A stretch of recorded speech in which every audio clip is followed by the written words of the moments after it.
He always believed life moved quietly when you stayed honest. For years, his days followed the same slow rhythm. Wake up early. Say a short prayer. Drink tea while the sun rose. Then head out to work. Nothing dramatic. Nothing fancy. Just a man doing his best to live clean and simple.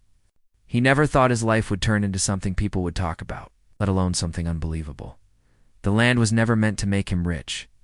It was something his father left behind. A small piece of earth on the edge of the town. Not prime property.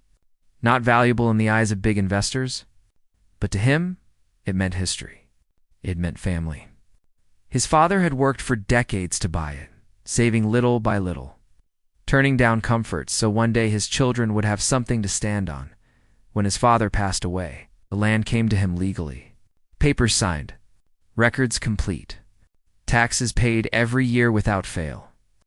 He kept all documents carefully wrapped in plastic, stored in a metal box under his bed. He was that kind of man. Careful, organized. He trusted paperwork more than people. He didn't visit the land often. There was no need. It sat quietly, covered in wild grass and a few stubborn trees. Sometimes he thought of building something there. A small home. Maybe a shop. But life kept getting in the way. Expenses, responsibilities, family needs. So the land waited just like it always had. Months passed. Nearly a year, actually. One afternoon, while sitting with a friend at a roadside tea stall, he overheard a casual conversation that didn't seem important at first. Two men were talking about new construction happening near the old canal road. One of them mentioned how fast the work was moving. The other joked about how money could make anything happen, even overnight buildings. At first, he didn't react. Then a strange thought crossed his mind. The canal road. That was close to his land. He brushed it off. Told himself he was overthinking. After all, no one could just build on land that wasn't theirs. Things didn't work that way. Or so he believed. Still, the thought stayed with him. That night, sleep didn't come easily. He kept turning from side to side, imagining trucks, cement, bricks, imagining strangers stepping on something that belonged to his father. The next morning, decided to check. He didn't tell anyone where he was going. He just said he had some work to do. On the way, he kept telling himself that he was being silly, that he would reach the land and find it exactly the same. It's empty, quiet, forgotten. But the closer he got, the louder the sounds became. Metal clanging, engines humming, voices shouting instructions. His heart began to pound. When he finally turned the corner and saw the land, his feet froze. His body felt heavy, like the ground had suddenly pulled him down. There were workers everywhere, bricks stacked neatly, cement bags piled high, steel rods rising from the soil like bones. A half-built structure stood right in the middle of his land, as if it had always belonged there. For a moment he couldn't breathe. This wasn't a mistake. This wasn't someone placing a single brick by accident. This was planned, organized, confident. He stood there quietly, watching. No one noticed him at first. Workers moved freely, laughing, arguing, doing their jobs without fear. It was as if the land had officially changed owners overnight. He was the outsider now, finally. He gathered the courage to speak. He asked one of the workers what was being built and who owned the land. The worker looked at him briefly and pointed toward a man standing near a table with papers. That man didn't look worried at all. When asked, he casually said the land had been purchased and everything was legal. He waved a document in the air without even letting it be read properly. The paper looked official from a distance. Stamps, signatures, everything a real document should have. But something felt wrong. Deeply wrong. He explained calmly that the land belonged to him, that it had been in his family for years, that there must be some confusion. The man laughed, not loudly, not angrily, just enough to make it insulting. He said things like, "Brother, if you owned this land, would we be standing here? And these things don't happen without permission." That laugh hurt more than shouting ever could. He tried again. Asked them to stop the work until things were cleared. The man refused. Said he was just a worker following orders. Said if there was a problem, it wasn't his concern. People started staring. Some workers whispered, others ignored him completely.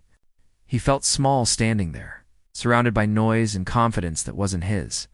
He left without saying much more. The walk back felt longer than usual. Every step felt heavy. His mind kept replaying the scene.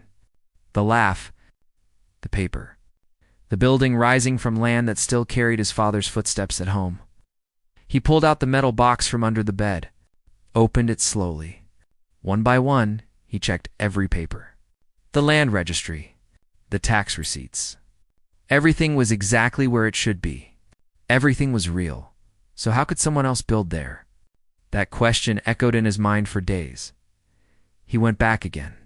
This time, the walls were higher. More progress. More confidence. It felt like the land was slipping away, brick by brick, hour by hour. Neighbors noticed him standing nearby. Some avoided eye contact. Some shook their heads quietly.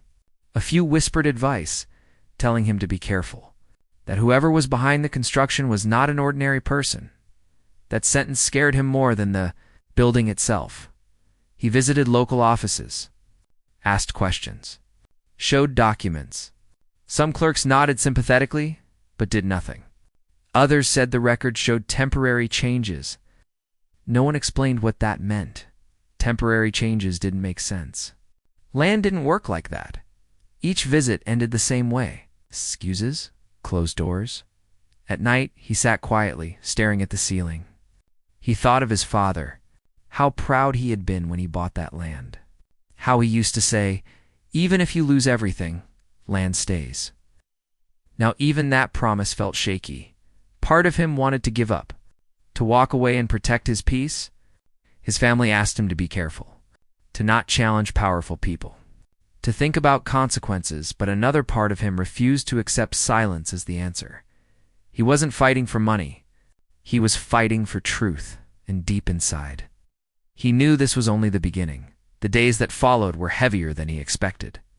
The shock of seeing strangers build on his land did not fade. Instead, it grew sharper with every passing hour. His mind stayed busy even when his body was tired. At work, his hands moved, but his thoughts were somewhere else. At home, he sat quietly, listening more than speaking. Everyone could feel that something had changed in him. He went back to the land again early one morning. This time, he went with a purpose. He didn't plan to argue. He just wanted answers. The structure had grown taller. What once looked temporary now felt permanent. Walls stood strong. Windows had frames. The land that once looked open and free now looked claimed. He waited patiently until he saw someone who seemed in charge. This man was different from the workers. Clean clothes, confident walk, phone always in his hand. He looked like someone who believed the world moved according to his decisions. He introduced himself calmly and said the land belonged to him. He showed copies of his papers. He spoke respectfully, keeping his voice steady even though his heart was racing. The man barely glanced at the documents. Instead, he smiled. Not a friendly smile. Not a cruel one either. Just a smile that said he wasn't worried at all. He said the land had been bought legally. He said everything was approved. He said construction was allowed. Then he added something that changed the air completely. He said, "Brother, you are late." Late. That single word hit harder than expected. The man suggested that if there was a problem, he should go to the offices. He said arguing on site would not stop anything. He even advised him to save his energy and accept reality. There was no shouting, no threats spoken openly. But the message was clear. He was not welcome here. As he turned to leave, someone quietly walked past him and whispered, "Be careful. This matter is bigger than it looks." That warning stayed with him. The next few days were spent moving between offices. Land records office, local administration, tax department. Everywhere he went, he showed the same documents. Everywhere he told the same story. Some people listened politely. Some didn't listen at all.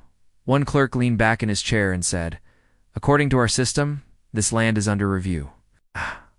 Under review. Another phrase that meant nothing and everything at the same time. He asked how land that had been, clear for decades, could suddenly be under review. The clerk shrugged and said such things happen. Files move. Records change. Mistakes are corrected. Mistakes. But this didn't feel like a mistake. It felt planned. One officer suggested he file a complaint. Another hinted that complaints could take years. Someone else advised him to talk directly to the builder and settle the matter privately. That word came up again and again. Settle. But settle for what? Something that was already his? As days passed, the tone around him began to change. People stopped giving direct answers. Some avoided him completely.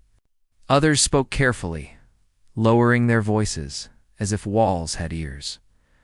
One evening, a neighbor visited him quietly, sat down, spoke slowly, told him that the person behind the construction was well-connected, not someone who liked being challenged.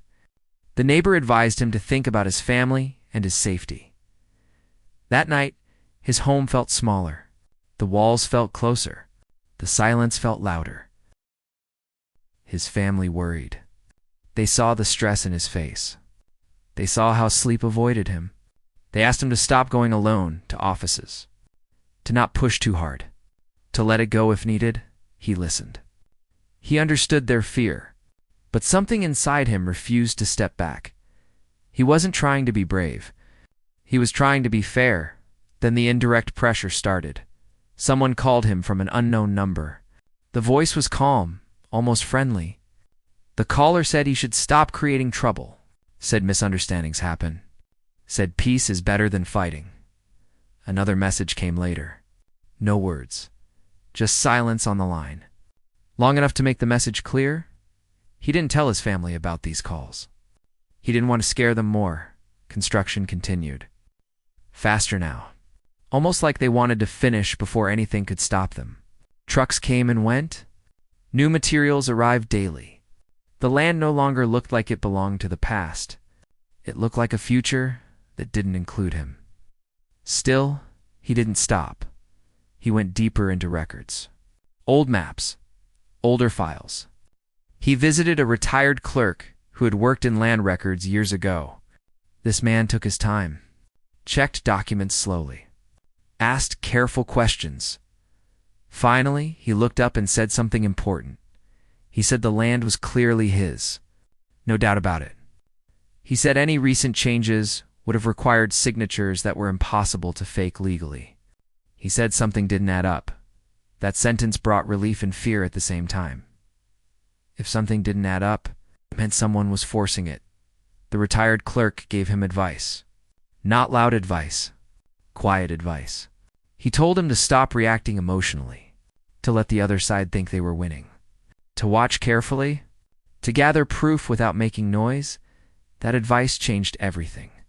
For the first time since this began, he didn't feel completely lost. He stopped visiting the site daily. He stopped arguing. He stopped asking for favors at offices. On the outside, it looked like he had accepted defeat. Inside, he was preparing. He organized his papers again, made copies, stored them in different places. He noted dates, times, names. He paid attention to small details he had ignored before. The builder noticed the change too. Someone asked him why he had gone quiet. He simply said he was tired and wanted peace. That answer seemed to satisfy them, but peace was not what he was planning. He knew now that fighting loudly would only make him weaker. Power enjoyed noise. Truth worked better in silence. As the structure neared completion, the people involved grew more confident. They spoke openly. They planned openly. It felt like the matter was already decided in their minds. They believed the land was theirs. He let them believe that. But every night as he lay awake, he reminded himself why he was still standing. Not for money, not for pride, but for the simple idea that what is right should not be taken quietly. Something was coming. He could feel it, and this time, he wouldn't walk in unprepared. Silence became his shield. People around him assumed he had stepped back. They thought fear had finally done its job. He let that belief grow. He smiled more, spoke less about the land. When asked, he said he was tired and wanted to focus on his family. It wasn't a lie. He was tired. But giving up was never part of the plan. Inside, his mind was sharper than ever. He started by revisiting old memories. He tried to remember every detail his father had ever shared about the land. The year it was bought, the person it was bought from, the boundaries, the nearby trees, the small ditch that used to collect rainwater. These details mattered now more than ever. One evening, he walked the edges of the land quietly. No arguments, no confrontations, just observation. He noticed something strange. The new structure slightly crossed a boundary line that didn't match the original map. It was a small difference, something most people would ignore.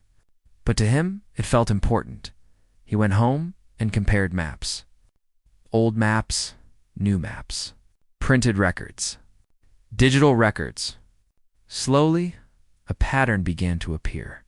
The newer documents showed adjusted boundaries, small changes, barely noticeable unless you were looking closely. Someone had shifted lines on paper. That discovery made his hands shake, not from fear, but from certainty. This wasn't confusion. This was manipulation. He visited the retired clerk again. This time the conversation was longer. The man listened carefully, nodding as each detail came together. When the maps were laid side by side, the truth stood clear. The clerk leaned back and sighed. He said changes like these don't happen without intent. He explained how temporary adjustments are sometimes used during reviews. But construction should never begin during that time. That alone made the entire project illegal. That word echoed in his mind. Illegal. Not morally wrong. Not questionable. Illegal. The clerk advised him to document everything. Dates, progress of construction, photos from public spaces, copies of every record. He warned him not to trespass or create scenes. Everything had to be clean, calm, legal. From that day on, became patient like never before. He visited the site only occasionally, standing at a distance, blending in like any curious passerby. He took photos quietly, saved copies safely. He noted how fast the construction moved and how confident the builders seemed. Confidence often comes from believing no one is watching. Meanwhile, he reached out to another source. Someone who once worked in the same offices but had left due to frustration with corruption. This person didn't promise miracles. He promised honesty. After reviewing the documents, he pointed out something critical. A small stamp on one of the newer papers was outdated. The design had been changed years ago. Most people wouldn't know that, but officials would. That stamp became a key. With that information, he didn't rush forward. He waited. The builders' behavior changed too. They became louder, more public. The structure was nearly complete now. Windows installed. Paint chosen. It looked ready for occupation. The more complete it became, the more relaxed they grew. They believed the hardest part was over. One afternoon, he was approached again. This time, the tone was different. Softer. Almost respectful. He was asked if he wanted compensation. A small amount. Enough to make him go away quietly. He listened without interrupting. Then, politely refused. The offer disappeared just as quietly as it arrived. After that, the silence returned. But it was different now. Heavy. Waiting at home, he prepared his family gently. He didn't share every detail. Just enough to let them know he was not acting blindly. That there was a plan. That patience was not weakness. They trusted him, even though fear still lingered in their eyes. Construction finished. The building stood tall on land that did not belong to it. The people behind it celebrated quietly. They spoke of future plans, of profit, of control. He heard these things without reacting. Instead, he made his final move. He submitted a formal request to the higher authority office. Not local, not familiar. Somewhere the influence was weaker.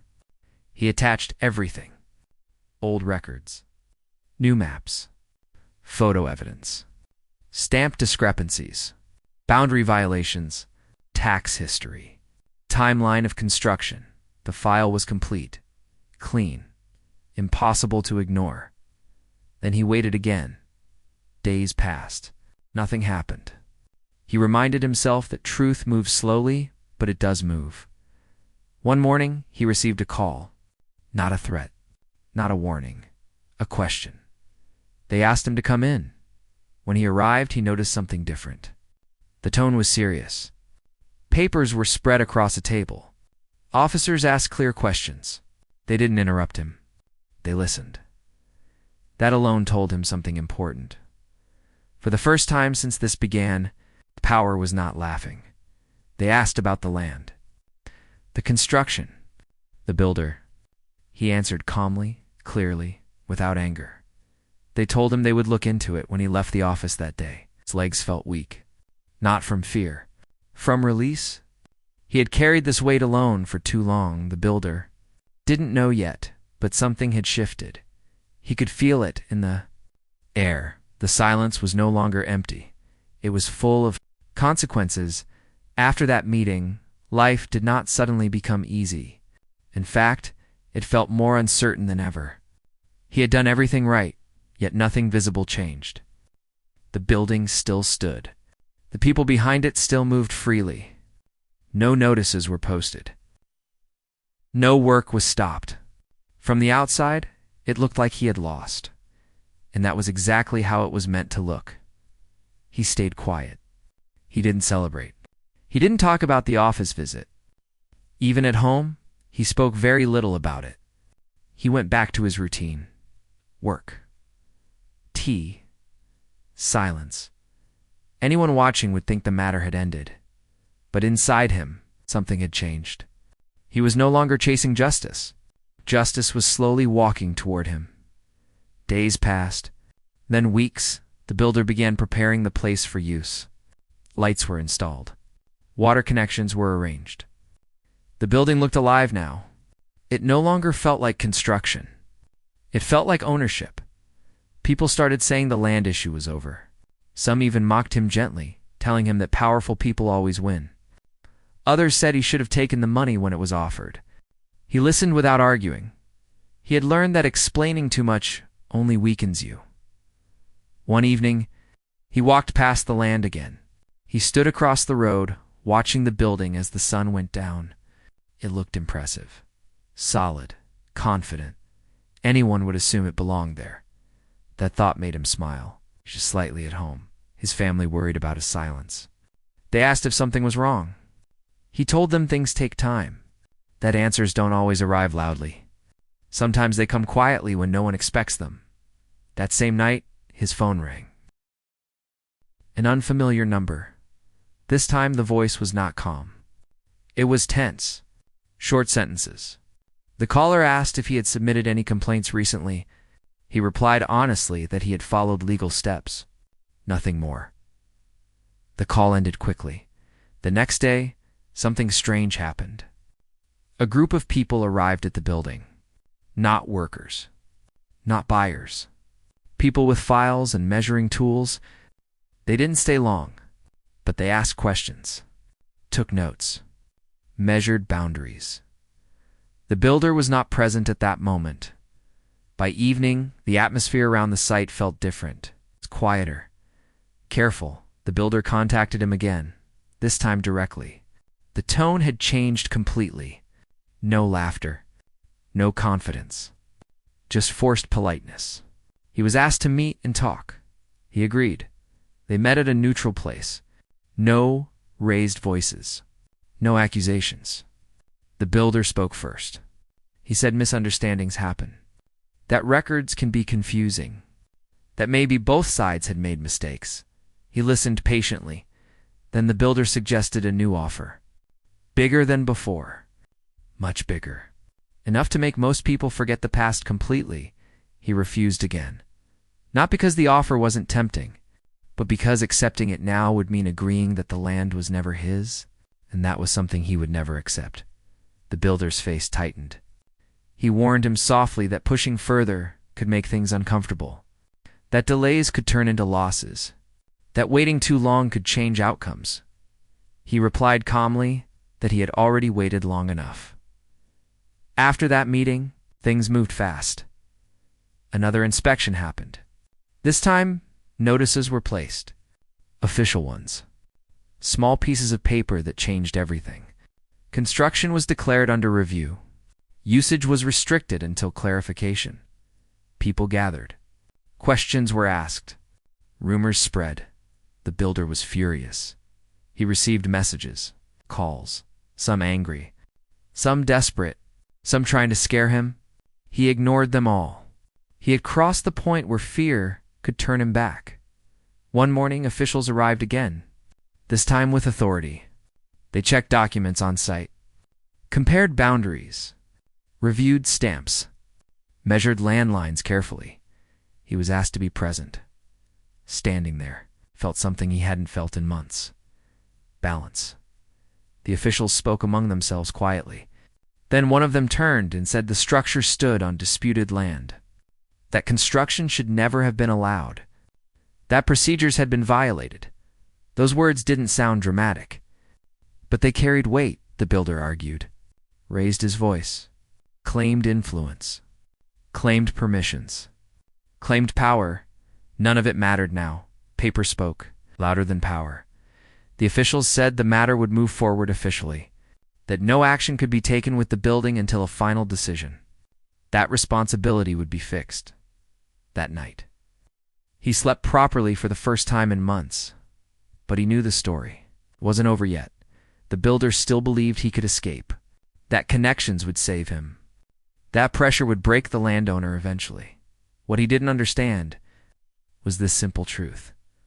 Once truth enters the system cleanly, it doesn't leave quietly.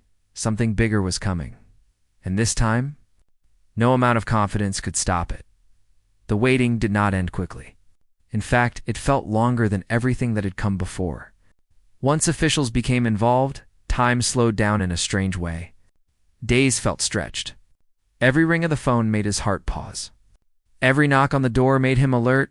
He knew the truth was finally visible, but visibility did not always mean victory. Not immediately. The building stood there quietly, as if it was listening. People around the area began talking openly now. Some said the landowner had done something impossible. Others said the builder would still escape somehow. Opinions moved like wind, fast, unstable, unreliable. He stayed focused. Officials called him again.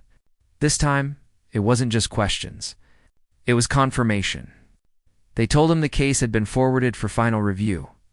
All construction permissions were officially suspended. Any use of the building was forbidden until the matter was settled. That alone felt unreal. The builder reacted badly, very badly. He shouted at people who worked for him. He blamed offices. He blamed workers. He blamed everyone except himself. He tried to push through one last time, using contacts, using pressure, using old habits that had worked for him before. But something had changed. The system was watching. Now another notice arrived. This one was heavier. It stated clearly that the land belonged to the original owner, based on records that could not be challenged. The boundary manipulation was officially confirmed. The stamp issue was verified. The so-called temporary review was exposed for what it really was. Shortcut, an illegal one. The builder was summoned when the final meeting happened. The atmosphere was completely different from before. No laughter, no casual tone, no confidence. Just tension. The officials explained the situation in plain words. The building was constructed on land that did not belong to the builder. Permissions were invalid. The process was flawed. Responsibility had to be taken. The builder tried to argue. He claimed ignorance. He blamed advisors. He said he had invested too much. He said demolishing the building would destroy him financially. The response was simple. Mistakes do not become legal just because they are expensive. Two options were given. The first option was demolition. The builder could remove the entire structure at his own cost and restore the land to its original state. No compensation. no negotiation. The second option was purchase, but not at market price. Not even close. He would have to buy the land legally at a value set by authorities, which was several times higher than what the land was worth before construction. A penalty price. A price that reflected the damage, the misuse. In the attempt to take what was not his, the room fell silent. No one expected that. Outcome, the builder asked for time. Time was given. During those days, the landowner felt something strange. He felt calm, not excited, not proud, just calm. As if a long argument had finally reached its last sentence, people congratulated him early. He asked them not to. He had learned that celebrations before endings often turn into regrets. Then the decision came. The builder chose to buy. Demolishing the building would cost too much and leave him with nothing. Buying the land was painful, humiliating, and expensive. But it was the only way to save something. The papers were signed. Legally, properly, publicly, the land officially changed. Hands, money transferred, a lot of money, enough to change the landowner's life completely. But that was not the real ending. The real ending came later. An investigation followed. How the permissions were granted, how records were altered, how construction was allowed to start. People who thought they were invisible were suddenly visible. Questions were asked that could not be ignored. The builder lost more than money. He lost trust, reputation, influence. Projects were delayed. Partners walked away. Doors that once opened easily now stayed closed. Meanwhile, the landowner returned to his routine. He still woke up early, still drank tea quietly, still worked the same job. For a while, nothing about him changed on the outside, but inside, everything had. He paid off debts quietly, helped family without making noise, fixed things that had been broken for years, not just in his house, but in himself. One day he visited the land again, this time with permission. This time as a legal transaction, not a fight. The building stood there differently now. No longer an insult, no longer a wound, just a structure. He didn't feel attached to it. What mattered was what it represented. Proof that patience can defeat pressure. Proof that silence can be stronger than shouting. Proof that power is not permanent, but truth has endurance. People asked him how he did it. What trick he used? What connection helped him? He gave the same answer every time. I didn't rush. I didn't lie. I didn't stop. That was all. Years later, people still talk about that case. How someone built without permission and thought it would never matter. How the ending surprised everyone. How a quiet man changed the result by refusing to disappear. But he doesn't tell the story himself. He lives it. And that is why the ending will always be remembered as crazy. Not because of money, but because the one who was supposed to lose. Never did time move on, but the story did not disappear. It changed shape. It settled into memory, into quiet conversations, into lessons people shared without even realizing it. For him, life slowly returned to something close to normal, but normal felt different now. He carried himself differently. Not taller, not louder, just steadier. The money he received did not turn him into someone else. That surprised many people. Some expected him to quit work. Some thought he would move away. Others believed he would start living loudly, showing everyone what he had gained. He did none of that. He kept his job for a long time. Not because he needed it, but because it reminded him of who he was before everything happened. It kept his feet on the ground. He didn't want to become a story about money. He wanted to remain a story about standing firm. People still came to him for advice. Quietly, privately. Some were dealing with land issues of their own. Others faced injustice at work or in family matters. They expected him to give clever tricks or secret shortcuts. He gave none. He always said the same thing. Be patient. Keep records. Don't rush. And don't lie. Some people felt disappointed by that answer. They wanted fast solutions. He understood. He had wanted them to once, but life had taught him that fast paths often lead to deeper trouble. His family changed too. Not in comfort alone, but in confidence. They no longer felt small when dealing with offices or officials. Fear no longer controlled their decisions. They had seen proof that pressure can be resisted without becoming aggressive. The land itself became a symbol in the area. People passed by it and remembered what had happened. Not everyone knew the full details, but they knew enough. They knew someone had tried to take what wasn't theirs, and they knew it didn't work. That knowledge mattered. The builder, on the other hand, slowly faded from attention. Not suddenly. Not dramatically. Just quietly. His name stopped being mentioned with respect. Projects slowed. People became careful around him. Trust, once damaged, did not return easily. That contrast stayed with the landowner. He learned that power does not always fall loudly. Sometimes it just loses weight, piece by piece, until it can no longer stand the same way. One evening, months later, he sat alone with tea, watching the sky darken. The noise of the world felt far away. He thought about how close he had come to giving up. How easy it would have been to accept money early and walk away quietly. No stress. No sleepless nights. But then he thought about what that would have taken from him. Not land. Not money. Respect. Self-respect. He realized that the biggest reward was not what he gained at the end. He did not shout. He did not threaten. He did not break rules to fight rule breakers. That mattered more than he ever expected. From time to time, someone would retell his story with extra drama. Adding anger. Adding confrontations. Adding bold speeches that never happened. He never corrected them. Truth did not need decoration. He preferred the quieter version. The one where patience did the heavy work. Where silence carried strength. Where waiting was not weakness, but strategy. One day, he met someone who asked him a simple question.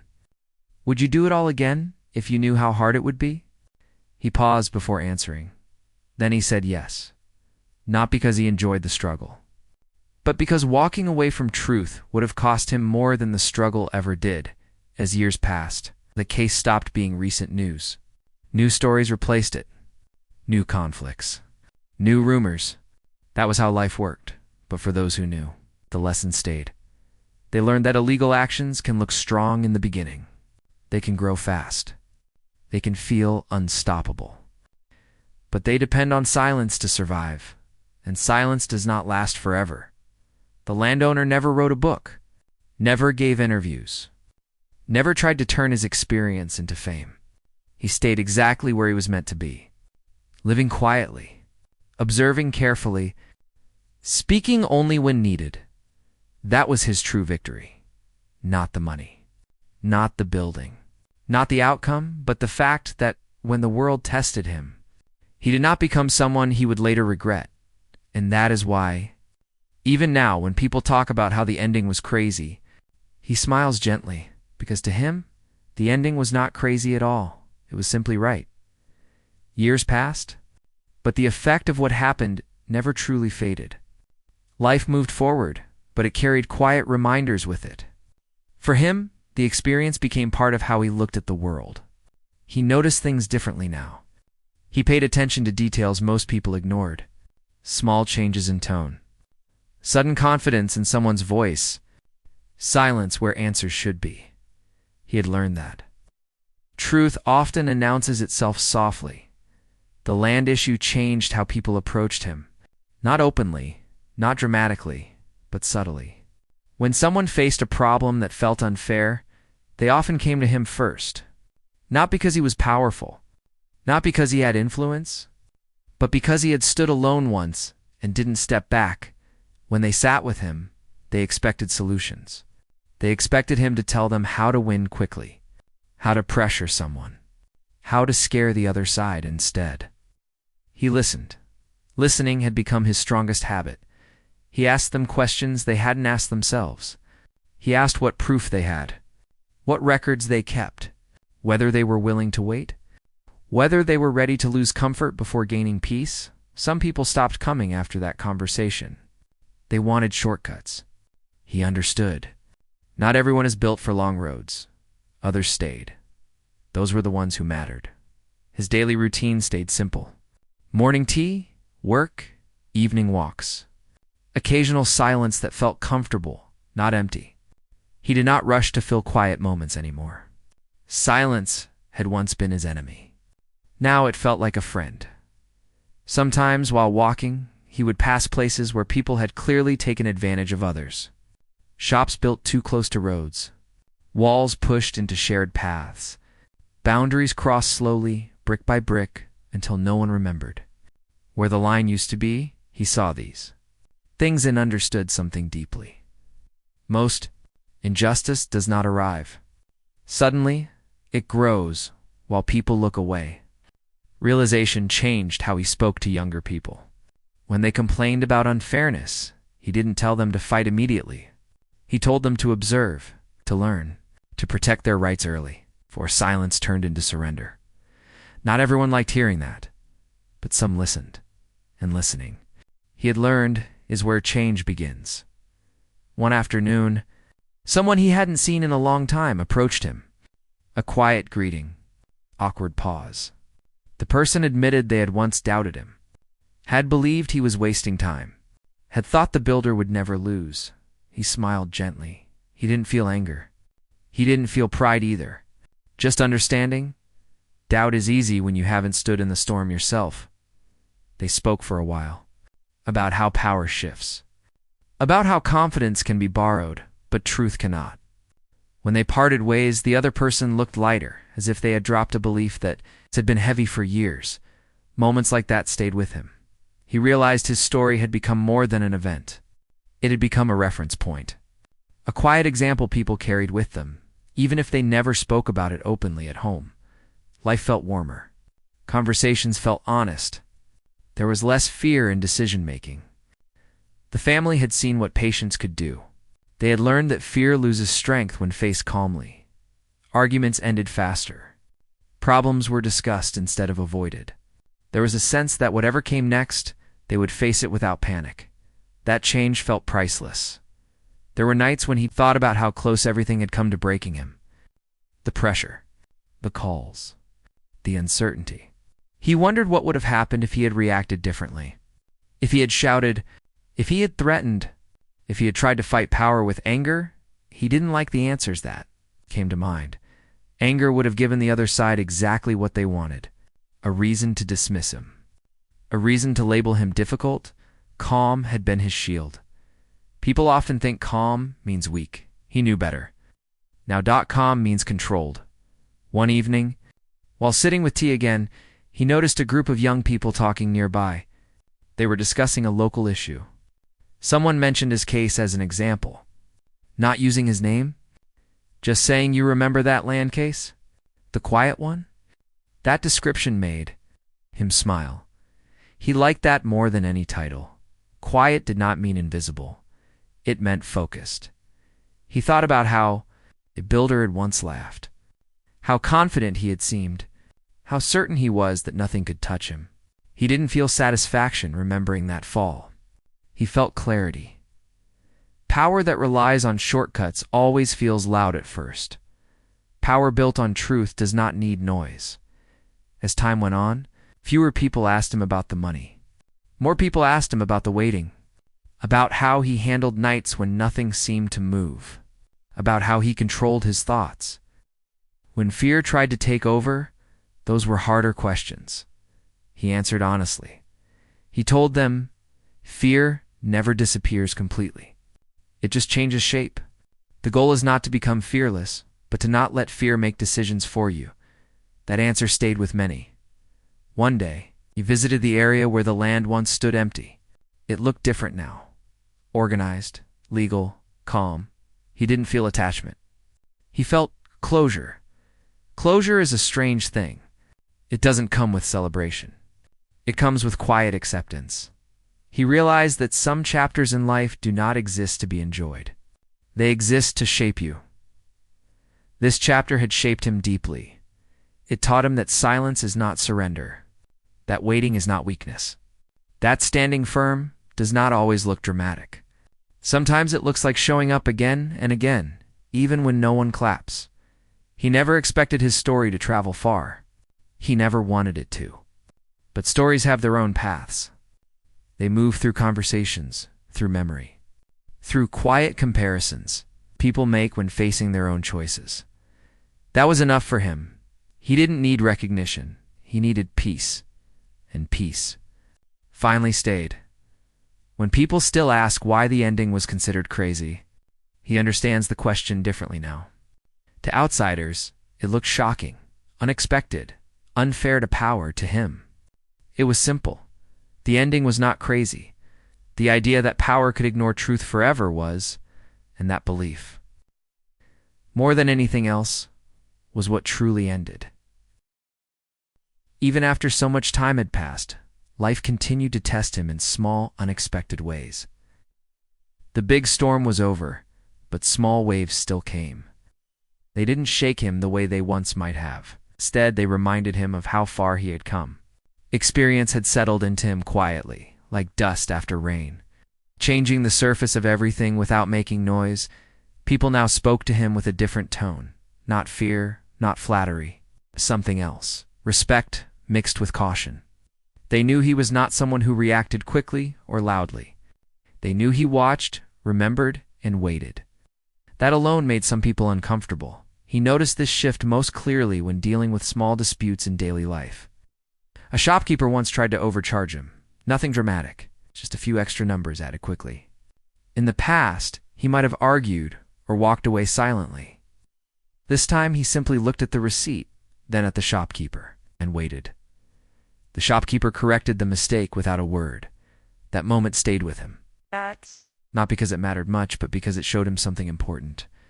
Calm awareness changes behavior around you. People sense when shortcuts will not work. As the years moved forward, he found himself thinking less about what he had lost during the land struggle and more about what it had taught him. He had lost time. He had lost sleep. He had lost comfort. But those losses had sharpened his understanding of people and systems. He understood now that most unfair acts depend on one thing: exhaustion. People give up not because they are wrong, but because they are tired. Tired of waiting, tired of explaining, tired of being alone in a fight that no one else wants to stand in. He had been tired too. Very tired. But he had rested in the right moments. He had chosen silence instead of shouting. The choice had preserved his strength. This lesson followed him everywhere. One day, a distant relative visited him. They talked about family matters at first. Then the conversation shifted. The relative was facing a problem at work. A senior person was slowly pushing responsibility onto him, then blaming him when things went wrong. Nothing illegal on paper, it's just manipulation.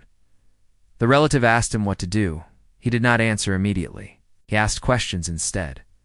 How long had this been happening? Was there proof? Were instructions given verbally or in writing? Had others noticed the pattern?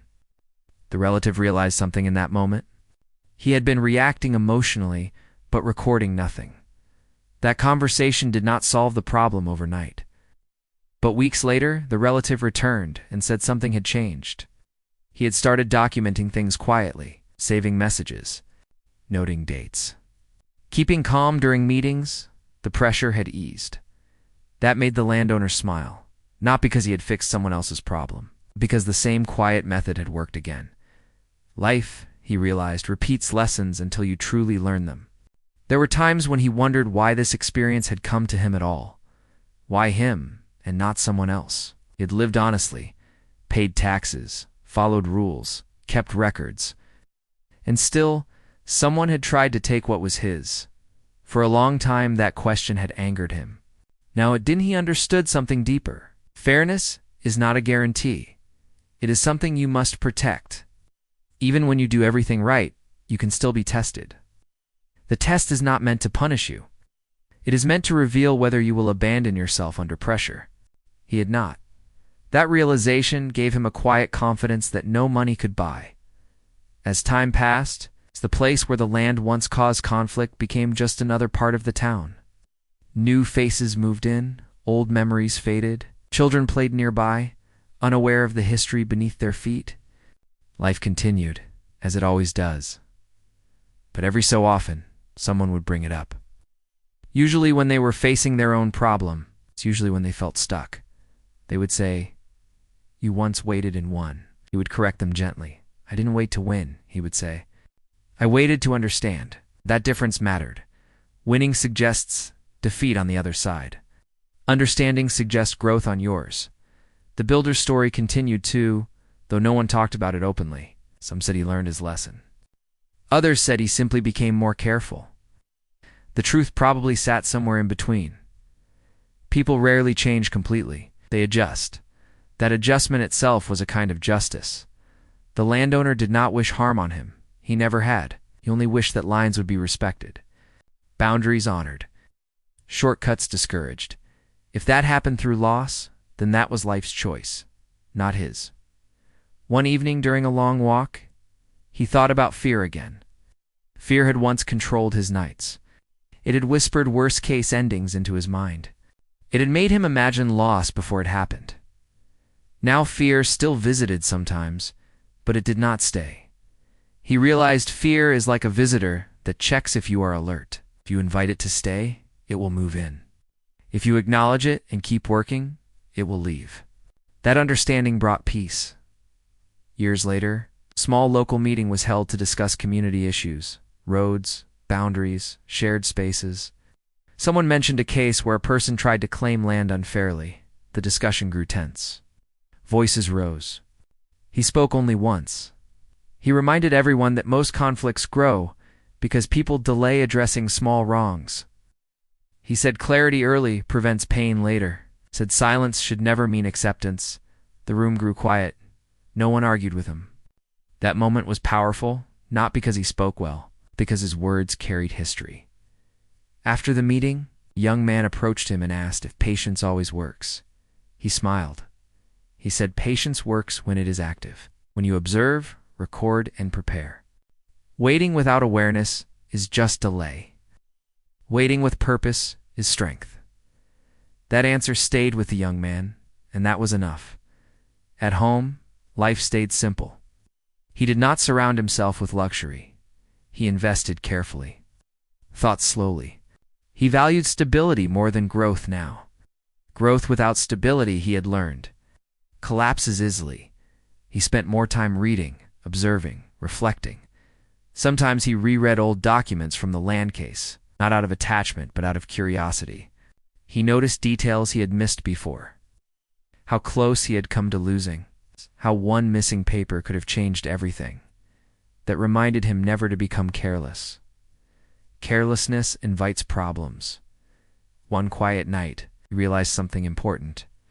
The struggle had not only protected his land, it had protected future versions of himself.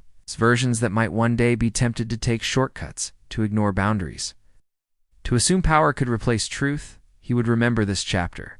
And, because he would remember it, he would never repeat the mistakes of those who had wronged him. That realization felt like closure on a deeper level. Stories often end when conflicts end. But real life does not work that way. Effects continue long after events finish. They shape habits, reactions, choices. This story had shaped him permanently. He was not proud in the loud sense, did not feel victorious in the dramatic sense. He felt aligned with who he believed he was meant to be. That alignment was rare and valuable. When people later described his journey, they often focused on the outcome, the building, the money, the consequences for the other side.